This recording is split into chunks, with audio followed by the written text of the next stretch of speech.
నమస్తే, welcome to current affairs light YouTube channel. ఇవాళ మన క్లాస్లో రీసెంట్గా జరిగినటువంటి కరెంట్ అఫైర్స్లో ఇంపార్టెంట్ కాన్సెప్ట్ నేర్చుకుందామండి. మీకు కనుక మా ఛానల్లో ఉన్నటువంటి వీడియోస్ అండ్ ఎక్స్ప్లెనేషన్ నచ్చినట్లయితే మా ఛానల్ లైక్ చేయండి, షేర్ చేయండి అండ్ సబ్స్క్రైబ్ చేయండి. Welcome to current affairs light YouTube channel. ఇవాళ మన కాన్సెప్ట్ వచ్చేసి మన దేశంలో తెలుసుకోవాల్సినటువంటి ఇంకొక ఇంపార్టెంట్ న్యూస్ ఏంటంటే, ఈ మధ్య కాలంలో వచ్చినటువంటి సర్వే ప్రకారం మన దేశంలో ఇప్పటివరకు కూడా మీజల్స్ కోసం వ్యాక్సిన్ తీసుకున్నటువంటి పిల్లల జాబితాలో నియర్లీ 12% మంది ఇంకా ఉన్నారు అని తెలిసిందనమాట. మీజల్స్ అంటే తట్టు అంటాం మనం, తట్టు అమ్మవారు ఇలా చెప్తూ ఉంటాం అనమాట, వంజలని ఇలా పిలుస్తూ ఉంటాం. సో ఈ మీజల్స్కి ఏదైతే వ్యాక్సినేషన్ ఇవ్వాలో అది మనకి చిన్నప్పుడు ఇచ్చేటువంటి వ్యాక్సిన్స్తో పాటు మనకి ఇస్తూ ఉంటారు. బట్ ఎప్పుడైతే కొంతమంది ఈ యొక్క వ్యాక్సిన్ తీసుకోరో వాళ్ళు ఇటువంటి వ్యాధి వచ్చినప్పుడు దాన్ని తట్టుకోలేనటువంటి స్థితిలో ప్రాణాలు కూడా కోల్పోతూ ఉంటారు అనమాట. అందువల్లనే చిన్నతనంలోనే ఈ యొక్క మీజల్స్ వ్యాధి కోసం వ్యాక్సిన్ ఇవ్వడం అనేది ఎప్పటి నుంచో వస్తుంది. బట్ కొంతమంది పిల్లలు ఎవరైతే కొంతమంది ఈ యొక్క నోటిఫికేషన్కి రాలేదో వాళ్ళకి ఇంతవరకు టీకా ఇవ్వలేదు అని రీసెంట్గా తెలిసినటువంటి గణాంకాలు అనమాట.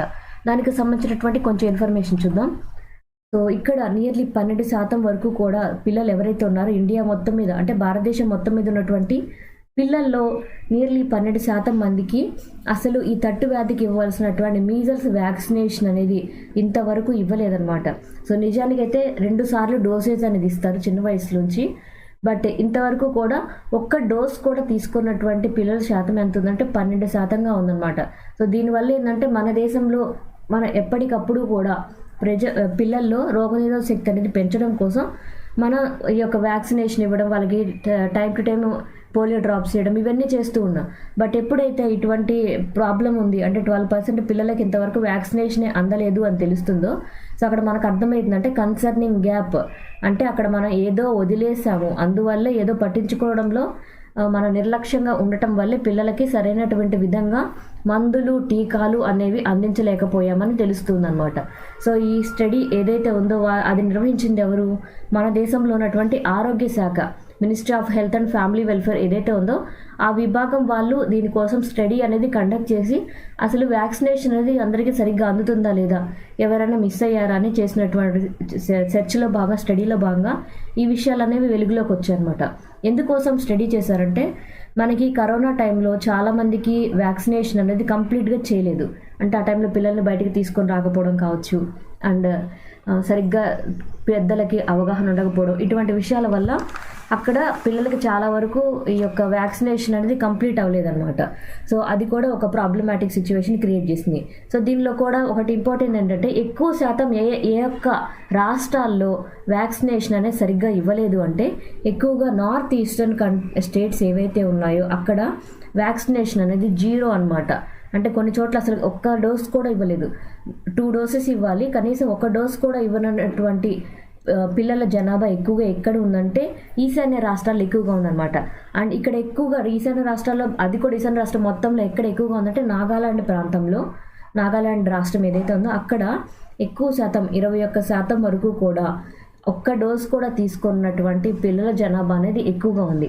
అండ్ తమిళనాడు రాష్ట్రంలో లోయెస్ట్ అనమాట. అంటే ఒక్క డోస్ కూడా తీసుకున్నటువంటి పిల్లల నెంబర్ అనేది 4.6%గా ఉంది. అంటే అసలు నాగాలాండ్లోనేమో చాలా ఎక్కువగా ఉంది, తమిళనాడులోనేమో ఉన్నటువంటి కేసులు తక్కువగా ఉన్నటువంటి ప్లేస్ అనమాట. బట్ ఏదైతే ఉందో భారతదేశం మొత్తం ఓవరాల్గా యావరేజ్గా చూసుకుంటే 12% పిల్లలకి ఇంతవరకు ఒక డోసు కూడా మీజల్స్ వ్యాక్సినేషన్ అనేది ఇవ్వలేదన్నమాట. అండ్ ఇక్కడ ఎవరైతే చెక్ చేస్తూ ఉన్నారో అంటే హెల్త్ మినిస్ట్రీ నుంచి చెక్ చేస్తున్నటువంటి టీం ఏదైతే ఉందో వాళ్ళకి తెలిసినటువంటి ఇంకొక విషయం ఏంటంటే నియర్లీ ఎవరికైతే టీకా ఇవ్వవలసినటువంటి అవసరం ఉందో అటువంటి టీకా ఇవ్వాల్సినటువంటి అవసరం ఉన్నటువంటి పిల్లల్లో ఒక డోస్ మాత్రమే, అంటే ఓన్లీ 1 మీజల్స్ కంటైనింగ్ వ్యాక్సిన్ ఏదైతే ఉందో అంటే ఈ టీకాకి ఇవ్వాల్సినటువంటి మొదటి డోస్ వ్యాక్సిన్ ఏదైతే ఉందో ఆ మొదటి డోస్ వ్యాక్సిన్లో ఓన్లీ 30% ఎలిజిబుల్ పిల్లలకి మాత్రమే ఇది రీచ్ అయిందనమాట. అండ్ దాంతోపాటు 60% మందికి మాత్రమే 2వ డోస్ కూడా ఇవ్వబడింది. అంటే దాంతో అర్థమవుతుంది ఏంటంటే ఇంకా మనకి ఇవ్వవలసినటువంటి పిల్లల లిస్ట్ అనేది ఇంకా చాలా ఉంది. ఒక 30% మందికేమో ఎలిజిబిలిటీ కలిగినటువంటిది, అంటే ఈ టీకా తీసుకోవాల్సినటువంటి వాళ్ళలో 30% మంది టైంకి తీసుకున్నారు. సెకండ్ డోస్ కూడా తీసుకున్న వాళ్ళు ఎంతమంది అంటే 60% మంది అనమాట. అంటే ఇంకా 40% మందికి రెండవ డోస్ కూడా కంప్లీట్ చేయాల్సినటువంటి అవసరం అనేది కనిపిస్తుంది. అండ్ అరుణాచల్ ప్రదేశ్కి సంబంధించినటువంటి ఇన్ఫర్మేషన్ ఏంటంటే, ఇక్కడ మీజల్స్ వ్యాధికి ఇవ్వాల్సినటువంటి టీకా ఏదైతే ఉందో అది అరుణాచల్ ప్రదేశ్లో కూడా తక్కువగా ఉంది. ఎందుకు? అరుణాచల్ ప్రదేశ్ కూడా ఈశాన్య ప్రాంతంలో ఉన్నటువంటి ఒక రాష్ట్రం అనమాట. అక్కడ ఉన్నటువంటి వెస్ట్ సియాంగ్ డిస్టిక్ ఏదైతే ఉందో అక్కడ ఎక్కువ శాతం మంది పిల్లల్లో, అంటే నియర్లీ అక్కడ ఉన్నటువంటి 100 మంది పిల్లలు ఉంటే అందులో 50 మంది పిల్లలకి అసలు ఒక్క డోస్ కూడా ఇవ్వలేదు. అంటే ఈ తట్టు వ్యాధికి ఇచ్చేటువంటి డోస్ ఏదైతే ఉందో అది ఒక్క డోసేజ్ కూడా అందలేదనమాట. అండ్ దాంతోపాటు దిబాంగ్ వ్యాలీ ఏదైతే ఉందో డిస్టిక్ ఏదైతే ఉందో అక్కడ 2.8% కేసెస్ అనేవి నమోదయ్యాయి. అంటే ఒక 50% మందికి ఏమో ఒక్క డోస్ కూడా ఇవ్వలేదు. వెస్ట్ సియాంగ్ డిస్టిక్ ప్రాంతంలో అరుణాచల్ ప్రదేశ్లో ఉంది. అండ్ దిబాంగ్ వ్యాలీ ప్రాంతం అది కూడా అరుణాచల్ ప్రదేశ్లోనే. అక్కడేమో 2.8% పాటు పిల్లలకి ఈ యొక్క వ్యాక్సినేషన్ అనేది ఒక్క డోస్ కూడా అందలేదన్నమాట.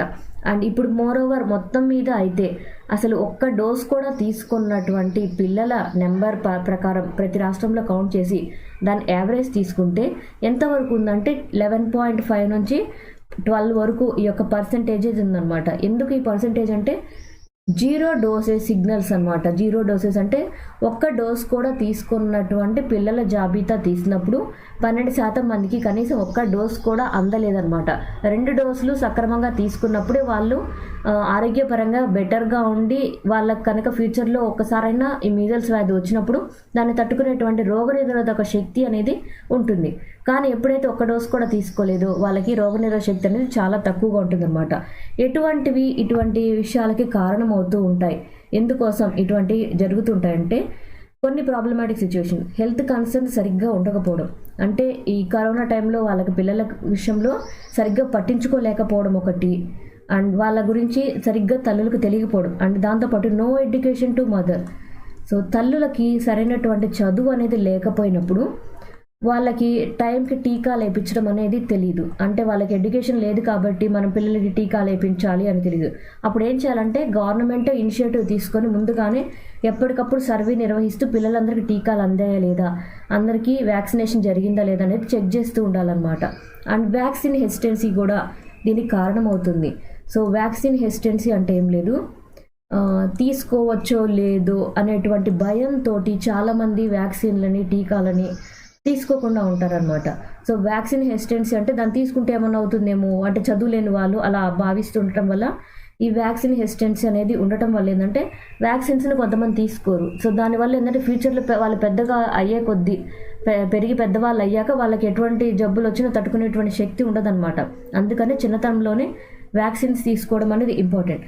అండ్ దాంతోపాటు లోవర్ సోషియో ఎకనమిక్ కాన్సెప్ట్ ఒకటి ఉంది, lower socio economic classes. So ఇక్కడ ఏంటంటే కొంత నిమ్న వర్గాలకు చెందినటువంటి వ్యక్తులు సమాజంలో చాలా దోపిడీకి గురవుతూ ఉంటారు. అంటే వారికి ఆదాయం అనేది చాలా తక్కువగా ఉన్నప్పుడు వాళ్ళకి చదువు ఉండదు, వాళ్ళకి ఇటువంటి విషయాల గురించి తెలియదు అనమాట. కొంత డబ్బు ఉండి వెనక పలుకుబడి ఉండి అండ్ ఎవరైతే కొంచెం చదువుకొని ఉంటారో వాళ్ళకి ఏంటంటే ఈ టీకాల గురించి కొంచెం అవగాహన ఉంటుంది కాబట్టి సో హాస్పిటల్కి వెళ్ళి టీకాలు వేయించాలి పిల్లలకని అవగాహన ఉంటుంది. బట్ ఎవరైతే సొసైటీలో సామాజిక పరంగా వెనుకబాటుతనంతో అంటరానితనంతో ఇప్పటికీ కొన్ని ప్రదేశాల్లో జీవిస్తున్నారో వాళ్ళకి అండ్ అటవికులుగా జీవించే వాళ్ళకి ఈ టీకాల గురించి సరైనటువంటి అవగాహన ఉండదు కాబట్టి వాళ్ళకి టీకాలు వేయించడం అనేది తెలియదు పిల్లలకి. సో దానివల్ల కూడా ఒక ప్రాబ్లం అనేది వస్తూ ఉంది. సో ఇటువంటి ప్రాబ్లమ్స్ అన్నీ తీసేయాలి, పిల్లలందరికీ కూడా వ్యాక్సినేషన్ ఇవ్వాలి అంటే మనం చేయాల్సినటువంటి పని ఏంటంటే మోర్ క్యాంపెయిన్స్ అనేవి నిర్వహించాలి. మోర్ క్యాంపెయిన్స్ నిర్వహించి ఎక్కువ మందికి అవగాహన కల్పించి and door to door campaigns అనేవి చేయడం ద్వారా ఎక్కువ మందికి వ్యాక్సిన్స్ ఇవ్వడం అనేది సాధ్యపడుతుంది అనమాట. ఈ రెండువే దీనికి పరిష్కారాలుగా కనిపిస్తూ ఉన్నాయి. Thank you for watching my video. మీకు కనుక నా వీడియో ఎక్స్ప్లెనేషన్ నచ్చినట్లయితే నా వీడియోస్ లైక్ చేయండి, షేర్ చేయండి అండ్ సబ్స్క్రైబ్ చేయండి. మీకు నా వీడియోస్ ఏ విధంగా అనిపిస్తున్నాయో నా కామెంట్ సెక్షన్లో తెలియచేయండి. Thank you for watching my video. Thank you.